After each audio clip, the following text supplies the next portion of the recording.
Welcome to my new podcast, Gettin Chatty with Platty. The idea of this podcast is that it's going to be a multi-platform series talking to people I have a genuine interest in within the online business space, but actually other people from all walks of life as well. Now, what I'm trying to do within these podcasts is cut the shit from regular mundane podcasts that ask the same generic business-related questions. What you're really going to listen to or watch today is two successful people having a chat about life and business. Now, today's guest is Evan Carmichael, one of the biggest advocates for the success of entrepreneurs around the globe. At 19, he built and then sold a biotech software company. And at 22, he was a venture capitalist helping to raise up to $15 million.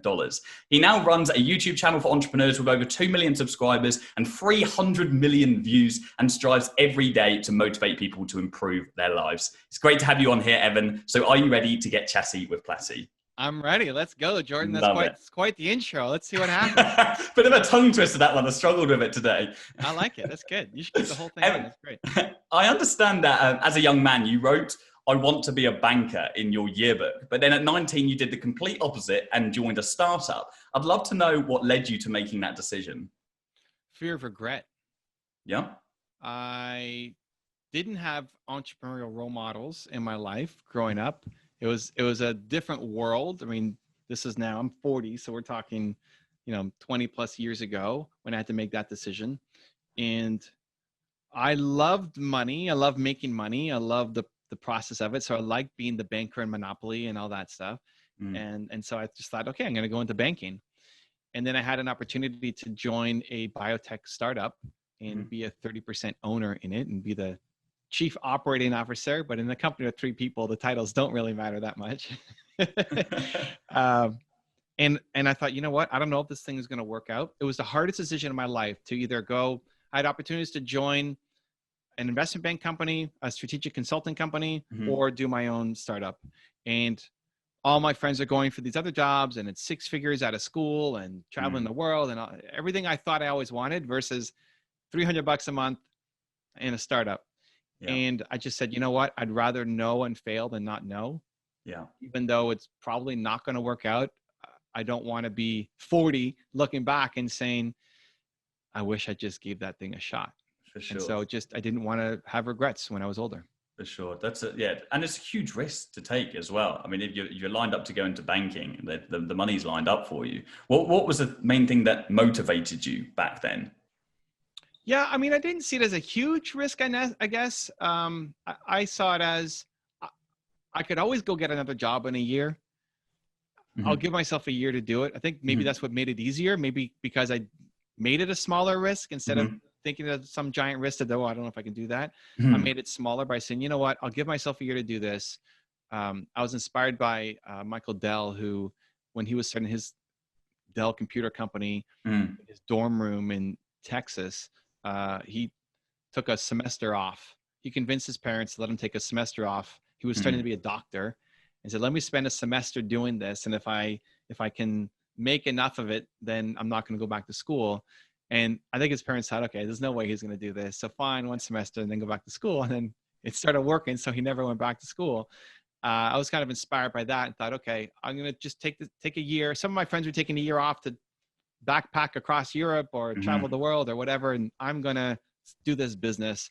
And in a year, I can get another job. It may not be the same job. It may not be as much money. It may not be, exactly what this is right now, but I could probably get another job in a year. Yeah. Let me see what I can do. And so the motivation, I didn't really have a lot of money growing up. We weren't poor, but we never had tons of money. My parents put all of our money into education. So I wanted to learn how to make more money. And I thought being the banker was going to be the way to go. Again, I just didn't want to have regrets. I just felt like here was something. I felt like I could always get another job. I didn't know if I'd ever get this chance again to do this kind of business. Yeah. And so I thought, you know what, this might be a once in a lifetime thing.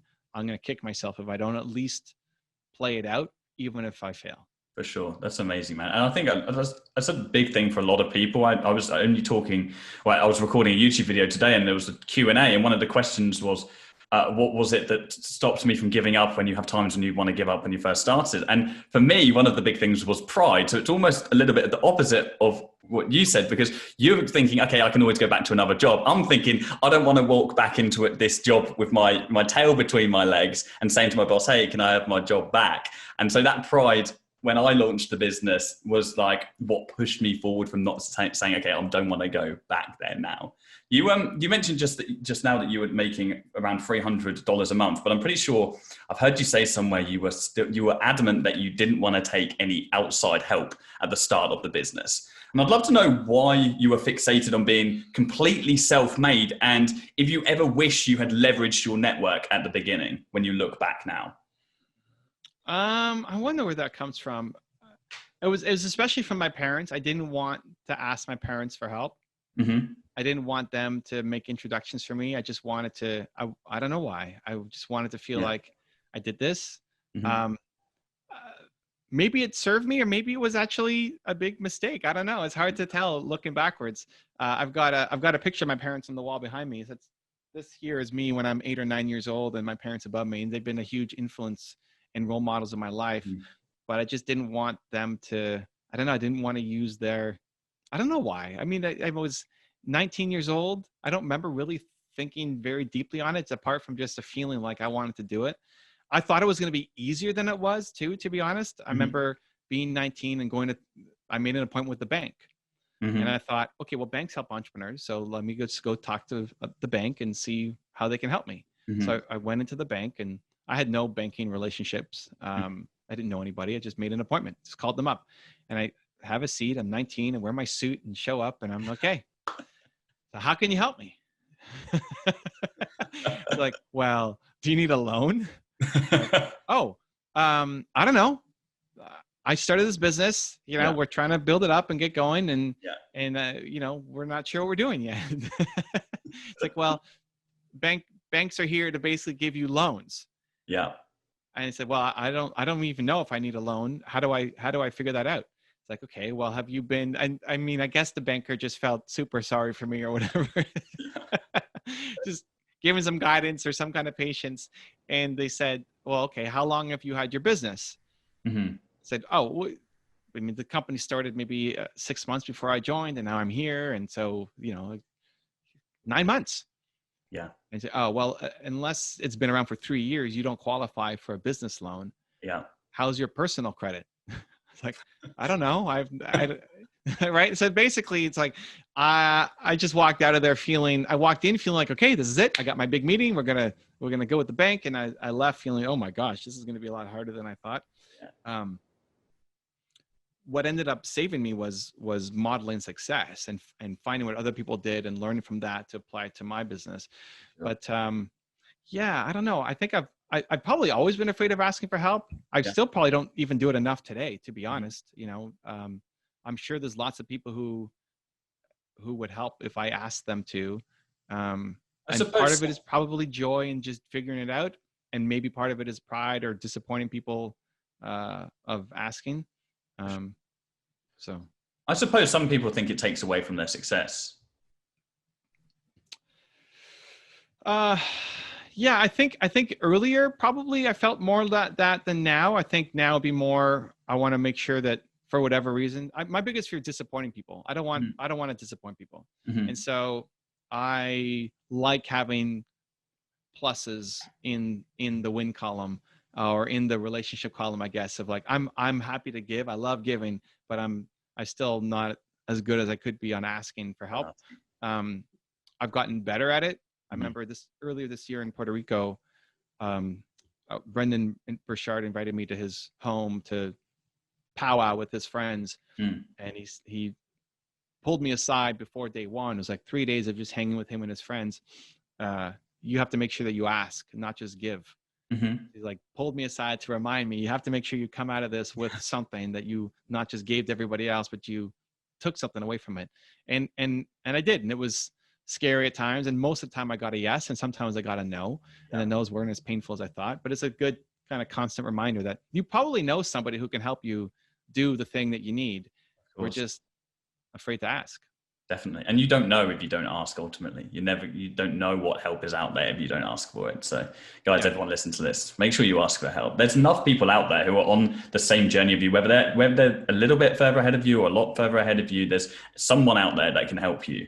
Evan, you just mentioned, and this is something I actually had written down, I wanted to ask you. You just mentioned your parents who are behind you in that picture. And you said that they taught you how to be a decent human being. Can you tell me some of the lessons that they've taught you and how you still implement them today?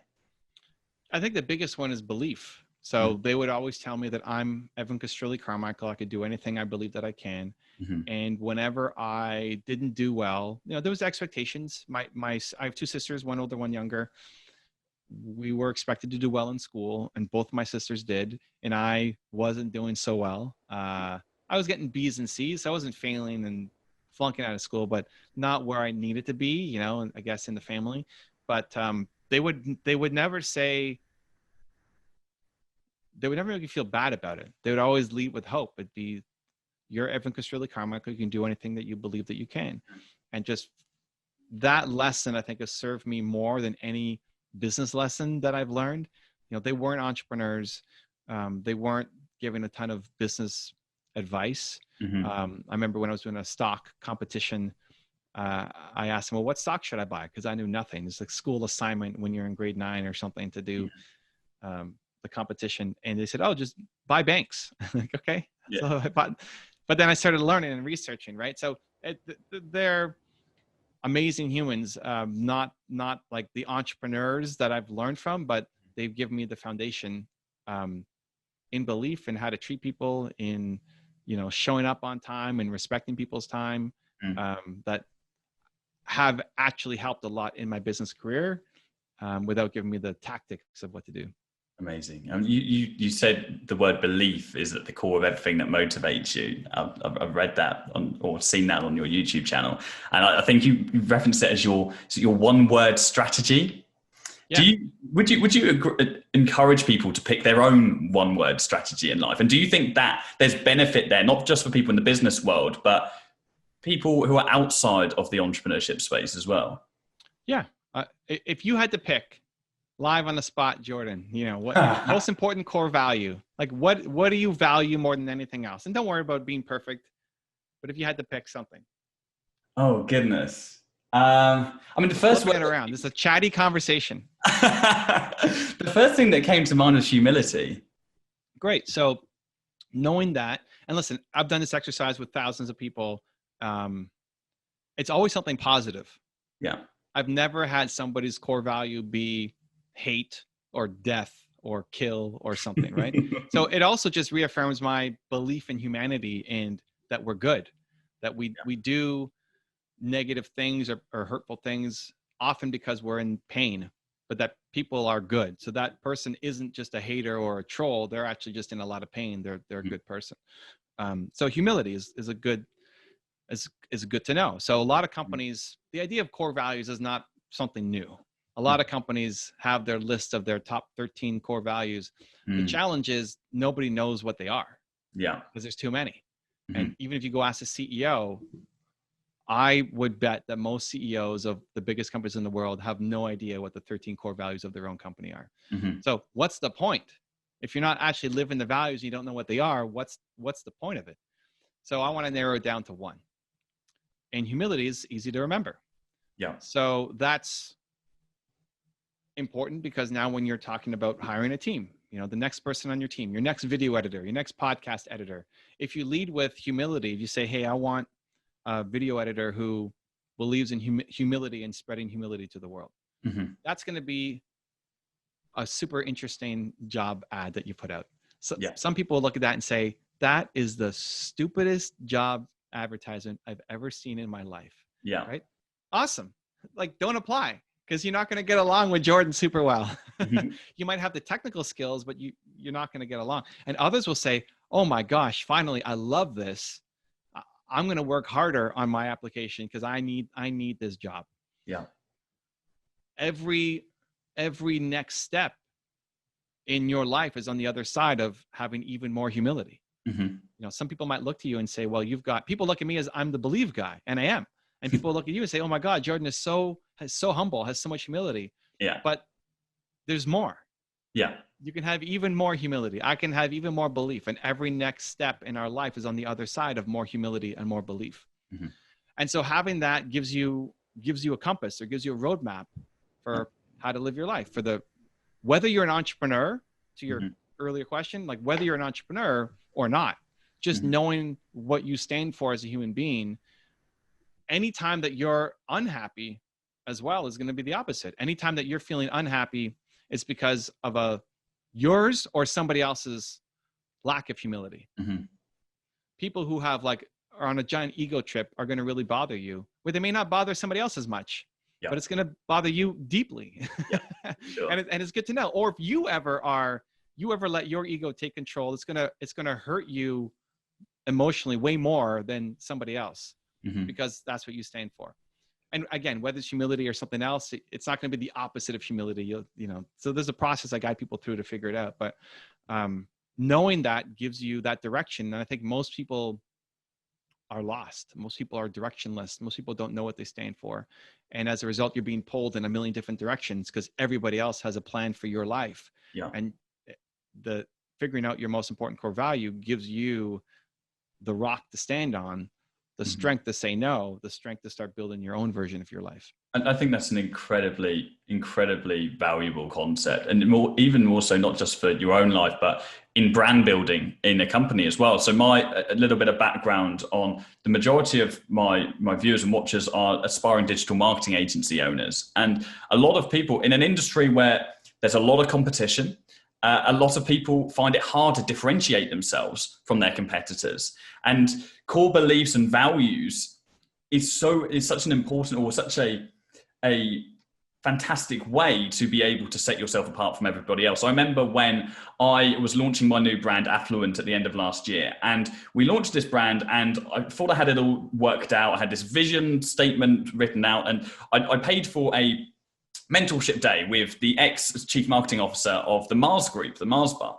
And I sat down with him, and we kind of stripped everything away from the business. And all he wanted to know about was my beliefs, my mission statement. And we came up with my mission statement and our beliefs, and a bit like almost like a company handbook, which we could then, as you said, go across to all new employees, anybody who joins the company, anybody who wants to be part of the same mission as us. Other people then have something that they can use and stand behind, which allows them to say, yes, I am part of this movement. I'm part of this brand.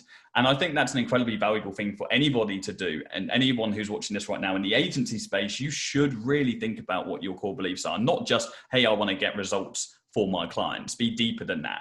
And I think one of the biggest learning curves going alongside that, one thing you mentioned was the job, the job search. I hired and fired so many people when I first started the business because I was not hiring people based on their ethics and their morals. I was hiring people based on what I thought they could do for me instead of who they were as a person. And when I changed that and I switched and I took on Joe, our operations director, who's now my business partner, everything changed for the company for the better when we started hiring based on people, not based on skills. I think it becomes the lens through which you see the world. And it already is the lens through which you see the world. You just don't know it. And not you, Jordan, but people listening, watching, right? You have an operating system that you can't label. You don't know what it is, but you're running on it. So Jordan's running on humility. If going into this podcast, the goal was even just a simple reminder, in this episode, I want to show the most humble version of Evan of any interview he's ever done. That changes the tone, that changes the questions, that changes the approach. And then now the podcast is unique, right? And listen, it's already unique, but for people listening to try to create their own show, or to your point, their own agency, there's so many people who have agencies. What's so different than yours? If you're going to label yourself as the agency that believes in humility, that's very different. And some brands are going to say, what is this? No, I want to be the most aggressive. Like, I don't even care what you say, just get me sales, right? You're gonna really struggle to deliver for that client because you're just on different operating systems. Yeah. And others are gonna say, yes, I'd love it. We haven't figured out how to merge humility with marketing. And if you're the agency to do it, I can't wait to work with you. right? Absolutely. You're putting a completely different spin on something that people have seen time and time again. And and if anything, it's great for advertising as well, because it's going to prick people's ears up who are actually interested in the values that whatever they are that you're promoting. Talking of humility, it's so clear to me and everybody else who's watching this that your work isn't centered around yourself. You are more focused on other people's success. Do you think that you've always been focused on other people more so than you on helping other people? Because there's a lot of time, sorry to cut you up, there's a lot of time there that you've probably spent dedicated to helping other people instead of focusing on your own personal development. So yeah, have you always been that way? I think all humans are actually that way. Like, I think all humans, I think we're designed to serve. You're built to serve. It's why the name of the book is Built to Serve. I think if you're not happy, it's because you're not serving. And yes, we're chasing down our own goals, but at the end of the day, and listen, everybody listening has faced this where you've hit a goal, you've hit some milestone, right? You get to 100,000 subs on YouTube or like whatever milestone it is, and then you're still the same person. Yeah. You thought you'd be different. Like how many times have you hit a goal and like, oh, okay, this chase of this goal, this big deal, and then you hit it, and then what do you do the next day? What you really want is to wake up every day and feel like what you're about to do today matters, that it's meaningful to somebody, that's going to touch somebody's life. Everybody wants that. And some people, Jordan and I want to change the world. We got big missions, big ambitions, big dreams. So we go into creating content and all of this stuff. Other people, like my wife, don't necessarily have a big mission, but she wants to help the 25 people closest to her. And it's super, she's the super glue for our family. But you want to wake up and feel like today matters. If you woke up every day and felt like today's going to matter, you're going to do something or create something today that will have a meaningful impact on somebody else. You're off down a path of awesomeness, whether you're an entrepreneur or not. If you woke up every day and felt like today doesn't matter, nobody cares, whether you show up or don't show up, whether you create or don't create, it just doesn't matter to anybody. Now you're slipping down a path to depression. Definitely. And I think that's where most people are. We get lost in our own goals and don't realize that to actually achieve your goals is going to come by serving other people. Absolutely. I think that especially in entrepreneurship, more so maybe in modern youth-based entrepreneurship, we see a lot of people who chase money first and foremost, and hold my hands in the air. Money was my motivator when I first launched business. Very quickly changed, and because of that, we then expect everything we do to be paid. And I think a lot of people going to the agency thing, start up signing up clients for their agency, whatever, want to go for big retainers and whatever straight away from their Facebook ads, or what service they're offering, instead of leading forward with value and giving somebody a free audit or doing a free trial or something like that. And when agencies decide, or when entrepreneurs in general decide to lead forward with value in everything that they do, it's just amazing how many opportunities come around. When I launched my YouTube channel, my motto in my space was I was so sick of a lot of online gurus creating a lot of courses, charging a lot of money for them, and the content was really not that great. And so when I launched my YouTube channel, my motto was I wanted to create more for free, or give away more for free than other people have you pay for. And so I created the content that nobody else was creating for free. And everything came back. We had one of the quickest growing digital marketing channels of last year. We had 100,000 subscribers in our first 12 months. And so there couldn't have been more evidence that leading forward with value is always the way to go, no matter what. Evan, I'm just looking at the time, and I don't want to cut myself, but I'm aware you've got another meeting in like 5 minutes time. So I want to finish off with one more question for you today. For anyone listening, what is your most motivational one-liner? I'm Evan Carmichael. I can do anything I believe that I can. The thing that my parents gave me. It's why they're here on my wall. It's why their voices are always in my head. Affirmations. Yeah, it's just super important. And just quickly on the money thing, I think people grow up with an unhealthy view on money. Some people think money is everything. Some people think like that next customer coming in, that next deal, that's my next pair of shoes, that's my next car, that's my next trip. And money is everything. And other people think that money is the root of all, evil, right? Like money is the root of all evil. And so money is bad. And like, if you're money, then you have to be a selfish, egotistical, crazy person, right? Yeah. And most people grow up in one of those two camps. Yeah. And money is neither. Money is a tool. Money is a tool to help you do amazing things. Money is important though. So I like to say that money needs to be in your top 5. It just can't be number 1. Yeah. Okay. If you make money number 1, you're never going to be happy. And honestly too, never going to actually make tons of money.